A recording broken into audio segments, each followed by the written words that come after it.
Okay, are we good to go, Jade?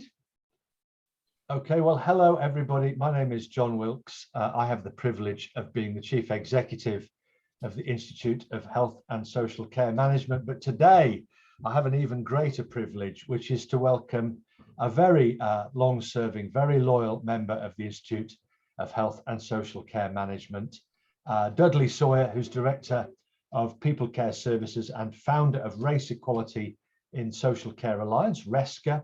And Dudley's going to be talking about how our differences benefit the workplace. This is a really important topic. Dudley, I'm so pleased that you can come along and address the group today, and I'm going to hand straight over to you. Thank you.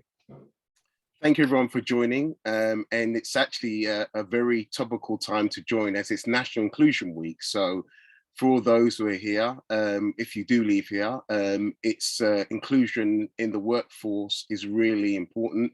And as you can see, what the Institute, well, the National Inclusion Week have said, the power of now for all employees. So actually look at what you're doing now. It's something that we can take and go away and look at what we're doing in our environments. Are we inclusive? What are our practices? What are our policies? And actually just doing. So I think that's one of the wonderful things that we look at. Jade, next slide, if that's possible. So a question I want you to sort of ask yourself whilst I go and run through what I'm going to be showcasing today is it's about differences. And I want you to think about it. Do I just stand out, or am I simply being me? This is a question not just yourself, but those who come into the workplace should think about. And we think about this in social care, where there's maybe rules and other things that are going on. So I want you to really just consider and think about that. Next slide, please, Jade. So my starting point today is, my name is Dudley Sawyerr. I'm trying to be, when I think about inclusion, diversity, and really equality, one of the first things that we also come across is when you see someone, you obviously base what you think about them on what you see, but also the next thing is our name and how our names are pronounced. Really, if you are troubled or you're not sure how to pronounce someone's name, wouldn't it be really helpful if we had a way of breaking our names down, and so it makes it so much easier? If you get someone's name wrong, people are always nervous, and they say it's a very British thing maybe to ask a name. I was in a conversation the other day where some people said they would rather not say the person's name, wait for the person to pronounce the person's name, or maybe have a go and butcher it or get it wrong. So it's quite an interesting thing. So I've made it a lot easier for you, and it's something which is, and that's the pronunciation of my name, as you can see it by the side. I find it's quite interesting because I find it's an easy name. I know I've lived with it for years, but people from abroad sometimes struggle with actually pronouncing my name right. So it's not just for someone based in the UK, but also for those who are from outside or maybe struggle with certain phonetics around my name. Next slide, please, Jade. So just a quick background of who I am. As John mentioned, I work in health and social care. I've done that for as many years as I'd like to imagine. I'm also a health and social care consultant, business strategist at People Care Services. I'm a chair for registered managers group across, I think it's maybe 14 London boroughs, and we facilitate and manage groups from all specialties within health and social care. I recently, over the last 3 years, have engaged with a mental health and wellbeing project with SLAM and NHS Trust, where we work with the community about the wellbeing as well of the staff and their mental health and wellbeing, which is one of the biggest things that's come from the pandemic. I'm a champion for diversity and inclusion, I'm sure you may know, and if you haven't, well, now you know. And I'm also recently the co-chair for the Race Equality Reference Group, a national group for skills for care, and we're dealing with the task force and speaking about changes, but also looking at disabilities as well. So next slide, please, Jade. So when we think about differences in the workplace, a lot of the time, it's usually something which is quite negative. If I think about diversity, diversity is the combination of the differences that shape our perspectives and approaches and our overall worldview. So you think about it, it's really bringing ourselves together. And I've just given you sort of an image of 10 benefits of workplace diversities. So if we look from up to 10 images here, it gives firstly a variety of different perspectives from employees with diverse backgrounds. Your company becomes a melting pot of new, fresh ideas. Different backgrounds and ideas spark innovation. Creative, diverse workforce brings financial benefits. Employees feel appreciated and become more engaged in the workforce. More potential solutions increase decision-making within the team. And by having employees feeling accepted and valued, you will decrease turnover. Good human and social responsible companies build stronger reputation, and strong reputation and employer brand turns company into desirable places to work. And finding diverse solutions can bring the best results faster. It's something which I think is really key. We're trying to look at things of how to retain staff, and retention, recruitment are really big things.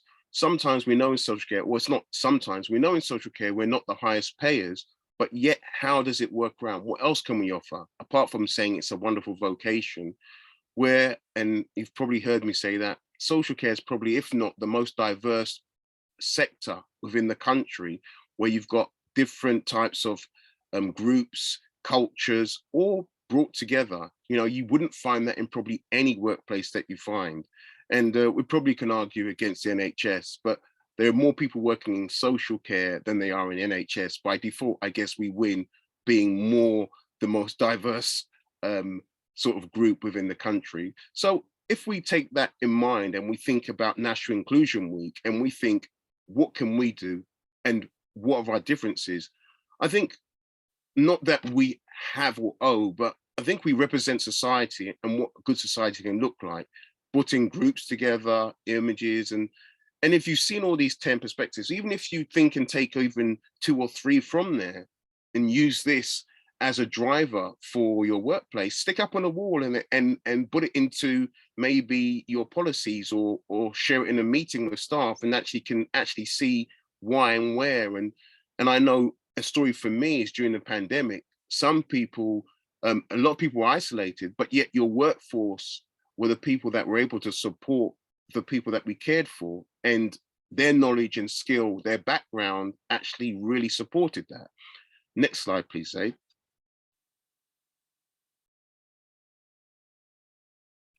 So the other side of when we think about our differences and how to think about differences in the workplace and make our workplace better, if I said that as we're a group here and the Institute is a wonderful place, bringing all these wonderful ideas together, really thinking about co-production is a key to achieving our goals, really being innovative in what we can do and build meaningful engagement.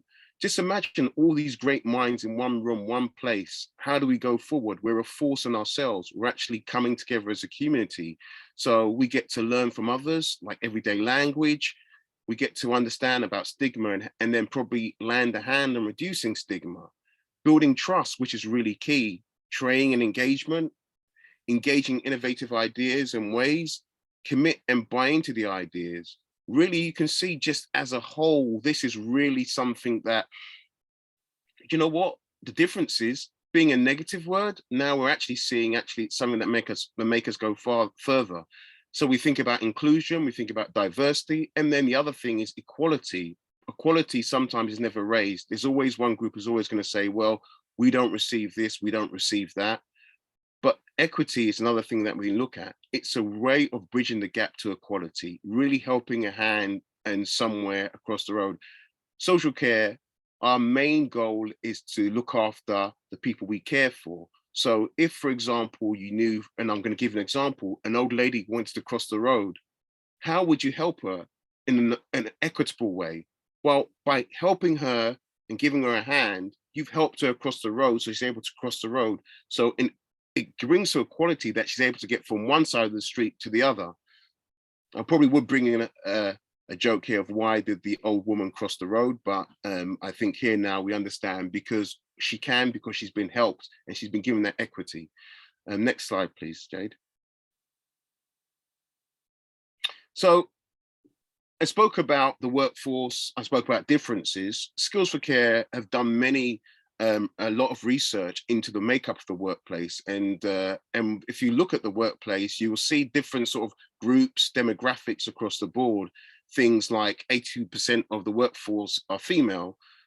I know I'm in the minority here, but the average age is 44. Ethnicity, we look at 19% are from a Black, Asian, and minority ethnic background. We see the likes of job roles across the board, 12% from EU nationalities, 11% from non-EU nationalities, and I'm sure which is going to increase. We've got nationality and trends.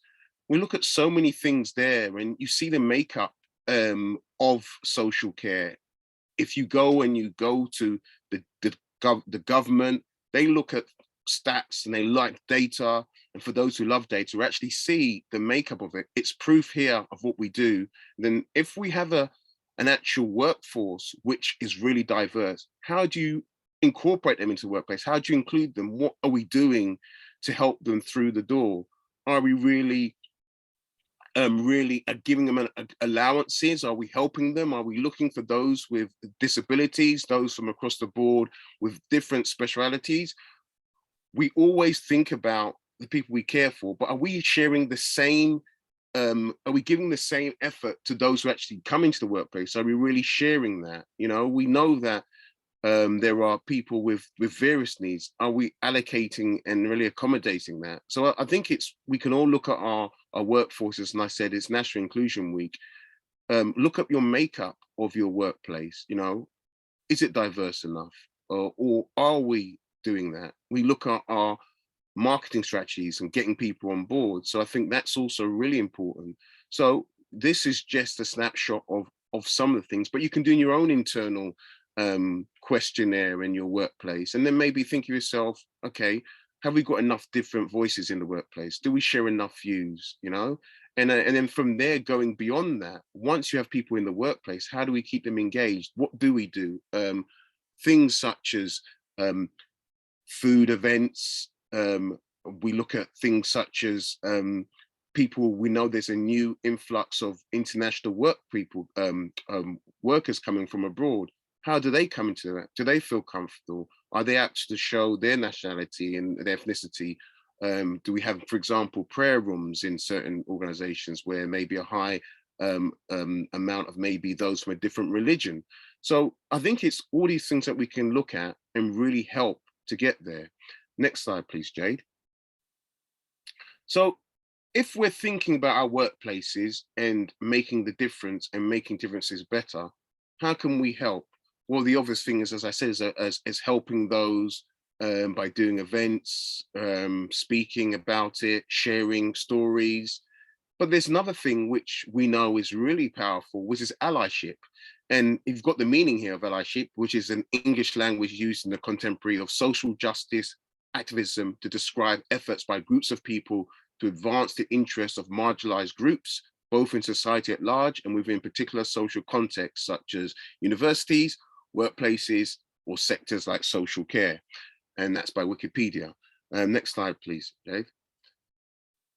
If we think about, and we think about definitely allies and equality, we think about what practice we can put in place. And if you think about equality ally practices, and you'll see what I've shown you here, we can ask others about their experiences and also share yours, listening, be empathetic and seek to understand different perspectives, show up by being present, engaged and committed so we can show up for our fellow colleagues, you know, and then speak up as an advocate, evangelize your allyship amongst others. Let's not be shy. You know, a good worker is always a good worker. There's so many good workers who probably don't get the opportunities, don't get to rise up. We know in social care, we've always got that chip on our shoulder because NHS potentially looks down on us. How do we get to be noticed? Do we speak up? Do we have a voice? Do we have a seat at the table? Are we able to bring forth what we're doing? Next slide, please. So I think this picture is really powerful, and it's of a Paralympic swimmer. His name is Sapataskis, standing in front of his chair underwater. And yes, he uses a wheelchair, and ordinarily he can't walk and he has issues in regards to his mobility and uses a wheelchair. But yet underwater, he's able to stand up and he's no different from others. So, and he's a great swimmer. We soon realize if we change our environment, then we can give everyone a chance, an opportunity to be who they are, to be able to stand up, be counted, and be able to be who they are and be themselves. it's really important that we see this, but I think it's also showcases that a lot of the power is within our hands. Before we left it up to a HR department or maybe the government, but why not start from within? How, and doing that gives you something to look at. We know with CQC now, they look into culture as being one of the areas now of how culturally aware are you in regards to your organization? What are we doing? Are there allies in there? Can we support one another? Are they champions to bring forward diversity? That's one thing that we know in this industry. People can come from anywhere at any time. It's not about qualifications, because you start from the ground up and you can be whoever you want to be within social care. Diversity is being one of the humble beginnings and one of the things that we have and can do in going forward. So I asked a question, another question: what can you do to improve your environment today? Once we come off this call, it's National Inclusion Week, diversity is coming. We know it's now part and parcel of what we do. Inclusion is part of what we do. Equality is one of the facts that should be within your organization. We have things such as Black History Month, other things like Pride.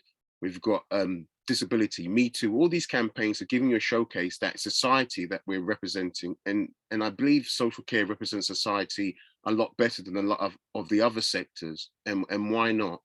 So before I leave you, I'd just like to open the floor to really thank you for listening. It's really a quick overview of how differences can make the workplace a lot better. And then in the end, really, we can play our part. And as I said in the beginning, those 10 benefits are just a snippet of so many things that you can do. And thank you very much for having me and listening to me.